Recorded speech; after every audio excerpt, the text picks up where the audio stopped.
Olá pessoal, estou aqui com vocês para mais uma das nossas aulas de física e hoje nós vamos falar da ondulatória. Bom, o que é uma onda? Onda é qualquer perturbação que se propaga no meio. Propriedade fundamental da onda é transportar energia sem transportar matéria. Nós vamos classificar essas ondas em dois grupos, as ondas mecânicas, que são aquelas que exigem um meio material para se propagarem, e as ondas eletromagnéticas, que são aquelas que não exigem um meio material para a propagação. Observem aí, então, as definições de ondas mecânicas e ondas eletromagnéticas. Olha então, onda mecânica é aquela que exige um meio material para se propagar. Como exemplo aí nós temos o som, né? Portanto, o som não se propaga no vácuo. As ondas eletromagnéticas são aquelas que não exigem meio material para a sua propagação. Portanto, a onda eletromagnética sim se propaga no vácuo. Um exemplo de onda eletromagnética, a luz. Nós vimos aí, então, as definições de ondas mecânicas e ondas eletromagnéticas. Observe o esquema de uma onda. Então, nós temos aí a representação de uma onda. Peguei uma onda senoidal, imagine, por exemplo, uma corda vibrando aí entre dois pontos que nós vamos chamar nessa representação gráfica de A e menos A. Então, ela está subindo e descendo, o seu movimento oscilatório é vertical. Percebam que este A, então, é o que nós vamos chamar de amplitude da onda. Então, você tem aí a amplitude positiva, que é a distância do eixo até a crista, e a amplitude negativa, que é a distância do eixo até o vale ou a depressão.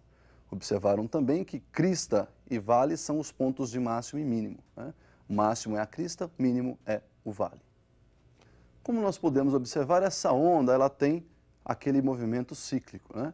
Sempre repetitivo. Então ela vai lá no máximo, volta no centro, vai no mínimo, volta no centro. Portanto, a onda ela é repetitiva, ela é cíclica. Portanto, ela é periódica. Observe então as definições de período e frequência. Olha aí, frequência é o número de oscilações que vai ocorrer com essa nossa onda num determinado intervalo de tempo. Se nós considerarmos que o tempo para se realizar uma oscilação completa é o período, nós podemos então dizer que para uma oscilação o tempo é de um período e, consequentemente, a frequência é o inverso do período. Percebam que essa frequência será dada em hertz. E o hertz nada mais é do que o inverso do segundo, onde segundo é a unidade de período. Agora, então, que nós já conhecemos a onda, nós podemos fazer o seu estudo matemático e definir aí, então, o que nós chamamos de equação fundamental da ondulatória. Equação esta que vem sendo cobrado ano a ano no vestibular. Isso aparece todos os anos nos vestibulares. Então, prestem bastante atenção nessa nossa equação fundamental. De olho no visual comigo. Então, nós temos aí a mesma onda representada. Olha lá, saindo do cruzamento dos eixos, ela vai até o ponto de máximo, volta no eixo horizontal, vai até o ponto de mínimo e retorna ao eixo horizontal. A partir daí, ela vai repetir todo o seu movimento anterior. Então, a partir daí, começa uma nova oscilação. A distância que essa onda vai percorrer para realizar uma oscilação, nós vamos chamar de comprimento de onda e vamos representar pela letra lambda. Então, nós podemos dizer, por exemplo, que entre duas cristas nós temos um comprimento de onda. Ou, entre dois vales, nós também temos um comprimento de onda.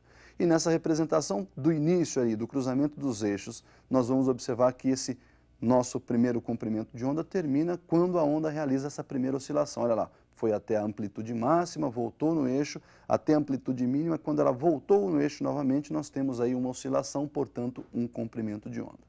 A velocidade de propagação dessa onda pode ser dada pela relação que nós já conhecemos, espaço sobre tempo. Se o espaço para realizar uma oscilação é de um comprimento de onda e o tempo para realizar essa oscilação é de um período, então nós temos que a velocidade é a relação entre comprimento de onda por período, lambda sobre t. Vimos também que a definição de frequência é o inverso do período. Então eu posso trocar o inverso do período por frequência. Daí então nós temos que a velocidade é igual ao comprimento de onda multiplicado pela frequência. V igual lambda f. Esta é a expressão que vem aparecendo aí para você utilizar lá nos vestibulares. Então vamos aproveitar que já conhecemos agora a equação fundamental da onda e vamos relembrar aí alguns fenômenos ondulatórios. Vamos definir aí o primeiro fenômeno que nós chamamos de ressonância. Bom, então a ressonância é um fenômeno pelo qual nós temos um sistema recebendo aí energia periodicamente numa de suas frequências naturais de vibração. Então percebam aí na ilustração, nós temos um cantor emitindo uma nota musical e a frequência dessa nota é mais ou menos semelhante às frequências naturais. Portanto, essa frequência vai coincidir com pelo menos uma das frequências naturais de vibração do cristal, levando então a vibração também do cristal. Se essa vibração for muito intensa, pode inclusive levar à ruptura do cristal. Um outro fenômeno que você pode observar aí é a difração da luz. Essa difração você pode observar em sua casa, né? Quando sua mãe te chama e você está, por exemplo, em seu quarto estudando, ao ouvir a sua mãe, você não a vê. No mesmo tempo, então, que ela chama, você ouve, mas você não consegue vê-la, né? Isso se deve ao fato de que o som consegue contornar os obstáculos e chegar até você, e a luz emitida por sua mãe, não, né? Esse é o chamado fenômeno de difração, o poder de uma onda em contornar obstáculos. Observe esse visual aí. Então, olha aí, nesse visual nós temos aí um tanque contendo uma certa quantidade de água e, ao produzirmos, né, uma onda reta em uma das extremidades desse tanque, essa onda se propaga e bem no meio nós colocamos aí um obstáculo. Ao passar pelo obstáculo, essa onda vai fazer todo o contorno aí, sofrendo então a difração. O nosso próximo fenômeno é a chamada polarização. Polarizar uma onda quer dizer fazer com que essa onda vibre somente em uma direção. Então nós temos aí uma onda que, por exemplo, está vibrando, né, neste caso da ilustração, em duas direções, uma direção vertical e uma direção horizontal. E ao passar pelo polarizador vertical, percebam que, olha, logo após o polarizador, ela está vibrando somente na direção vertical. Ou seja, as ondas, aquela vibração na direção horizontal foi destruída pela polarização, pelo polarizador. Bom, pessoal, uma outra análise importante no estudo da ondulatória é a análise das qualidades fisiológicas do som. Ao contrário do que se pensa, a altura do som não está relacionada ao volume. Então, quando você fala, este som está muito alto, não quer dizer que você foi lá e ampliou o volume desse som. A altura, sim, está relacionada à frequência do som emitido.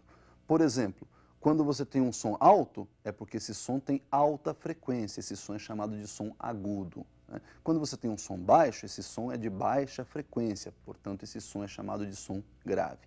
Então veja bem, a altura está relacionada com a frequência, grave e agudo. Observe então na tela essa definição de graves e agudos. Então a altura é aquela qualidade que difere então os sons graves dos sons agudos, ou seja, está vinculada à frequência. Observe a primeira figura, nós temos aí uma onda senoidal, né, e você observa que o comprimento de onda é menor do que na segunda figura, ou seja, ocorrem mais oscilações na primeira do que na segunda. Consequentemente, a frequência em que ocorrem as oscilações na primeira é maior do que na segunda figura. Nós podemos dizer então que se essa onda representasse um som, ela estaria representando a primeira figura um som agudo e a segunda figura um som grave. Bom, e a segunda qualidade fisiológica que nós vamos ver então é a intensidade sonora. Bom, a intensidade sim, esta está relacionada ao volume, né? Um som então de alta intensidade quer dizer aquele som que você foi lá e aumentou o volume ao máximo. De baixa intensidade aquele que você foi lá então e diminuiu o volume ao mínimo, né? Reduziu o volume. Veja que a intensidade ela está ligada à amplitude da onda. Então, amplitude quer dizer alta intensidade, menor amplitude quer dizer baixa intensidade. Também preparei aí uma figurinha para você comparar essas duas relações de som mais intenso, som menos intenso.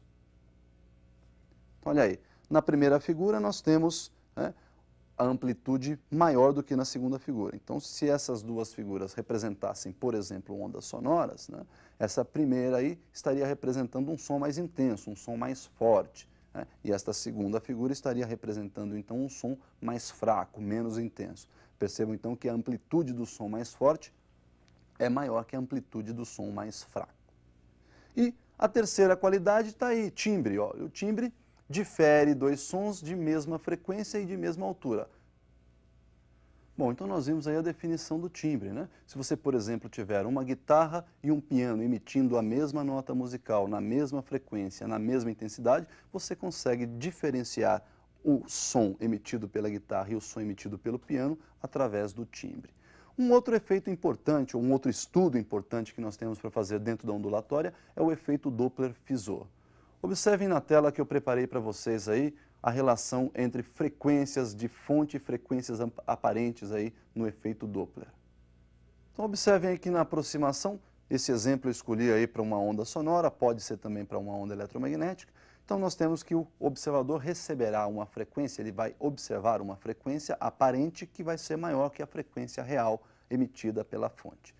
Então essa frequência pode ser calculada pela relação que aparece também na tela. Olha, frequência aparente dividido pela velocidade da onda emitida, no nosso caso aí uma onda sonora, mais ou menos a velocidade do observador, igual à frequência real da onda emitida, né, dividido pela velocidade dessa onda, no nosso caso aí de novo, né, a nossa onda sonora, mais ou menos a velocidade da fonte. Esse mais ou menos que aparece na relação aí é porque nós temos uma orientação para a velocidade positiva. Essa orientação é sempre do observador para a fonte. Então, quando o observador se aproxima da fonte, a sua velocidade é positiva. Quando a fonte se aproxima do observador, a velocidade da fonte é negativa. Bom, então nós vimos aí a relação entre frequência aparente e frequência real na aproximação. Nós podemos observar isso também no afastamento. Observe comigo aí o visual. No afastamento, nós vamos observar então que a frequência observada ou a frequência captada aí pelo nosso observador, é a chamada frequência aparente, ela vai ser menor que a frequência real emitida pela fonte. No nosso caso, de novo, uma fonte sonora, nós temos aí o observador e a relação é a mesma que nós vimos anteriormente, né? A frequência aparente captada pelo nosso observador, ou observada por ele, é a velocidade da nossa onda que está sendo emitida, no nosso caso uma onda sonora, mais ou menos a velocidade do observador, se ele estivesse deslocando, igual à frequência real emitida pela fonte, dividido então pela velocidade dessa onda que foi emitida, mais ou menos a velocidade da fonte se ela estiver também se deslocando. Temos aquela mesma orientação, sempre observador-fonte, e neste caso do afastamento, se o observador está se afastando da fonte, a velocidade dele então é negativa. Portanto, ali embaixo da frequência aparente, o sinalzinho vai ficar negativo. E se a fonte estiver se afastando do observador, agora sim a velocidade da fonte será positiva. Então, ali embaixo da frequência real, nós vamos ter o sinal positivo. Então, pessoal, o que nós tínhamos para ver hoje sobre ondulatória era isso aí, né? A onda, o estudo matemático, as qualidades fisiológicas do som e os fenômenos ondulatórios. Por hoje, então, é só. Até o nosso próximo encontro e bons estudos.